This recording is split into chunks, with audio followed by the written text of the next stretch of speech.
मार्गशीर्ष महात्म्य 14वां अध्याय। मत्स्य महोत्सव मत्स्योत्सव की महिमा। नोट, यह अध्याय द्वादशी कल्प का एक हिस्सा है जिसमें यह बताया गया है कि सोने की मछली की उचित औपचारिकताओं के साथ पूजा की जानी चाहिए और इसे अपने गुरु को दिया जाना चाहिए। इस कल्प में मछली आती है क्योंकि संभवतः मछली विष्णु का पहला अवतार थी। श्री भगवान ने कहा, फिर मार्गशीर्ष महीने के शुक्ल पक्ष में द्वादशी के दिन सुबह मत्स्य उत्सव अर्थात मत्स्योत्सव को बुद्धिमानों द्वारा निषेधाज्ञा के अनुसार उचित प्रसाद और सेवाओं के साथ मनाया जाना चाहिए। मार्गशीर्ष माह के 10वें दिन भक्त को संयमित होकर भगवान की पूजा करनी चाहिए। तब बुद्धिमान भक्त को निषेधाज्ञा के अनुसार पवित्र अग्नि में पवित्र संस्कार करना चाहिए। उसे स्वच्छ वस्त्र पहनकर प्रसन्न मन से अभिमंत्रित हव्य चावल पकाना चाहिए और 5 कदम चलना चाहिए। फिर उसे अपने पैर धोने चाहिए। फिर उसे क्षीरवृक्ष दूधिया रस छोड़ने वाला पेड़ से 8 अंगुल लंबी टहनी लेनी चाहिए और अपने दांतों को ब्रश करना चाहिए। इसके बाद उसे सावधानी पूर्वक आचमन संस्कार करना चाहिए। फिर वह पूरे आकाश का सर्वेक्षण करता है और लोहे की गदा धारण करने वाले मुझ भगवान का ध्यान करता है। वह मेरा ध्यान ऐसे व्यक्ति के रूप में करता है जो पीले वस्त्र पहने हुए है, जो मुकुट पहनता है, जिसके हाथों में शंख चक्र और लौहगदा है, जिसका कमल जैसा चेहरा प्रसन्न है और जो सभी विशिष्ट विशेषताओं से युक्त है। इस प्रकार ध्यान करने के बाद मनुष्य अपने हाथ में जल लेकर सूर्य के मध्य में स्थित भगवान का ध्यान करता है और हाथ में जल लेकर अर्घ्य देता है। उस समय हे चतुर्मुख उसे ये शब्द कहना चाहिए, हे पुंडरीकाक्ष कमल नेत्र, मैं एकादशी के दिन बिना भोजन के रहूंगा और अगले दिन भोजन करूंगा। हे अच्युता मुझे शरण लो। यह कहने के बाद उसे उसी दिन रात को मेरी मूर्ति की उपस्थिति में आदेश के अनुसार नारायण को प्रणाम शब्दों को दोहराना चाहिए। फिर सुबह होते ही उसे समुद्र या किसी अन्य नदी या झील में मिलने वाली नदी के पास जाना चाहिए या घर में ही रहना चाहिए और वहां से शुद्ध मिट्टी ले लेनी चाहिए। मनुष्य को मिट्टी लेकर निम्नलिखित मंत्र से भगवान को नमस्कार करना चाहिए, इससे वह शुद्ध हो जाएगा। मिट्टी लेने का मंत्र, हे देवी पृथ्वी, आपके द्वारा ही सभी जीवित प्राणियों का सदैव पालन और पोषण होता है। उस सत्य के द्वारा, हे मंगलमय, मेरे पाप को दूर करो।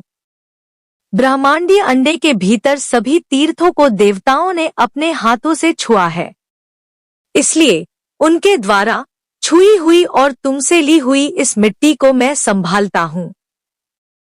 हे वरुण, सभी रस तरल पदार्थ रस आप में निरंतर मौजूद हैं, अतः इस मिट्टी को प्रवाहित कर पवित्र कर लें। देरी मत करो। इस प्रकार मिट्टी और जल को अभिमंत्रित करने के बाद उसे पूरे मिट्टी के ढेले के माध्यम से अपने ऊपर 3 बार लगाना चाहिए। फिर इसे पानी में धो दिया जाता है। मनुष्य को सदैव इसी जल से स्नान करना चाहिए। मगरमच्छों और कछुओं से दूर उसे स्नान करना चाहिए, आवश्यक अनुष्ठान करना चाहिए और फिर मेरे निवास पर जाना चाहिए। वहां, हे महान योगी, उसे भगवान नारायण हरि को प्रसन्न करना चाहिए। केशव को प्रणाम, उन्हें चरणों की पूजा करनी चाहिए। दामोदर को प्रणाम, कमर। नृसिंह को प्रणाम, घुटनों का जोड़ा। श्रीवत्स को प्रणाम, संदूक। नाभि में कौस्तुभ रखने वाले को प्रणाम, गर्दन। श्रीपति को प्रणाम, वक्षस्थल। तीनों लोकों के विजेता को प्रणाम, भुजा। प्रत्येक की आत्मा को प्रणाम, मस्तक। चक्रधारक को प्रणाम, मुख। श्रीकर को प्रणाम, उन्हें शंख की पूजा करनी चाहिए। गंभीर को प्रणाम, लोहे की गदा। शांत मूर्ति को प्रणाम, कमल। इस प्रकार देवों के भगवान नारायण की पूजा करने के बाद बुद्धिमान भक्त को भगवान के सामने 4 बर्तन रखने चाहिए। उन्हें जल से भरकर सफेद उपटन और चंदन का लेप करना चाहिए। उन्हें फूलमालाएं पहनानी चाहिए। उन पर आम के पेड़ की कोमल पत्तियां अवश्य रखनी चाहिए।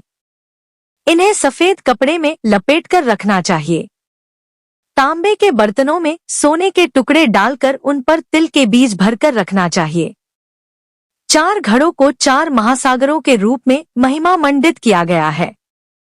उन बर्तनों के बीच में व्रती को एक चौकी रखनी चाहिए जिसके बीच में कपड़ा हो।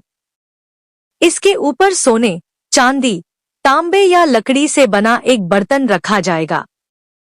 यदि पहले बताए गए प्रकार का कोई बर्तन उपलब्ध नहीं है तो 1 कप पलाश के पत्ते ब्यूटिया फ्रोंडोजा की सिफारिश की जाती है। बर्तन में पानी भरा होना चाहिए। उस पात्र में मछली के रूप में भगवान जनार्दन की प्रतिकृति सोने की बनाकर रखनी चाहिए। इसे देवों के भगवान की सभी सहायक वस्तुओं से सुसज्जित किया जाना चाहिए। इसे वेदों और स्मृतियों से विभूषित किया जाना चाहिए। वहां अनेक प्रकार के खाद्य पदार्थ, फल और फूल उसकी शोभा बढ़ाने वाले होने चाहिए। गंध, धूप और वस्त्रों से भगवान की विधिवत पूजा की जानी चाहिए। जिस प्रकार, हे भगवान, मछली के रूप में सभी वेद जो पाताल लोक में ले जाए गए थे वे आपके द्वारा उठाए गए थे, उसी प्रकार हे केशव, मुझे भी छुड़ाओ सांसारिक अस्तित्व के सागर से ऊपर। यह बोलने के बाद उसे इसके सामने जागरण करना चाहिए। त्योहार मनाया जाएगा किसी की समृद्धि के अनुरूप। जब दिन साफ हो जाए तो 4 बर्तन 4 ब्राह्मणों को दे देना चाहिए। पूर्व दिशा में रखा हुआ पात्र बहव्रक, ऋग्वेद का ज्ञाता, को दिया जाना चाहिए। वह दक्षिण में एक छांदोग्य, सामवेदिन, को दिया जाएगा। साधक को पश्चिम दिशा में रखा हुआ उत्तम पात्र यजुर्वेद में पारंगत व्यक्ति को दे देना चाहिए। वह बर्तन उत्तर दिशा में जिसे चाहे दे दे। यह निर्धारित प्रक्रिया है। बर्तन देते समय उसे इस प्रकार बोलना चाहिए, पूर्व में ऋग्वेद प्रसन्न हो, सामवेद दक्षिण में प्रसन्न हो, पश्चिम में यजुर्वेद प्रसन्न हो और उत्तर में अथर्ववेद प्रसन्न हो। मछली की स्वर्ण प्रतिकृति को गंध, धूप आदि और वस्त्रों से विधिवत और उचित क्रम से सम्मानित करके गुरु को देना चाहिए। आचार्य को मेरे अपेक्षित मंत्रों के रहस्य, पूजा की विधि सहित सब कुछ मेरे साधनों द्वारा संचालित करना चाहिए। विधिवत उपहार देने पर दानकर्ता को करोड़ गुना लाभ होगा। जो नीच मनुष्य उपदेश पाकर भी मोह के कारण नियम विरुद्ध आचरण करता है वह करोड़ों जन्मों तक नरक में पकाया जाता है, अर्थात प्रताड़ित किया जाता है। जो आज्ञा देता है उसे बुद्धिमान लोग गुरु कहते हैं। द्वादशी के दिन विधि के अनुसार सब कुछ देकर वह मेरी पूजा करे। उसे ब्राह्मणों को भोजन कराना चाहिए और अपनी क्षमता के अनुसार उन्हें धन उपहार देना चाहिए। भरपूर मात्रा में अच्छी तरह पका हुआ, अच्छे कपड़े पहने हुए भोजन होना चाहिए। तत्पश्चात मनुष्य को स्वयं ब्राह्मणों सहित भोजन करना चाहिए। उसे अपनी वाणी तथा इंद्रियों पर पूर्ण संयम रखना चाहिए। हे सत्य पुरुषों में श्रेष्ठ, जो मनुष्य इस विधि से मत्स्य पर्व मनाता है उसके लाभ और पुण्य को सुनो।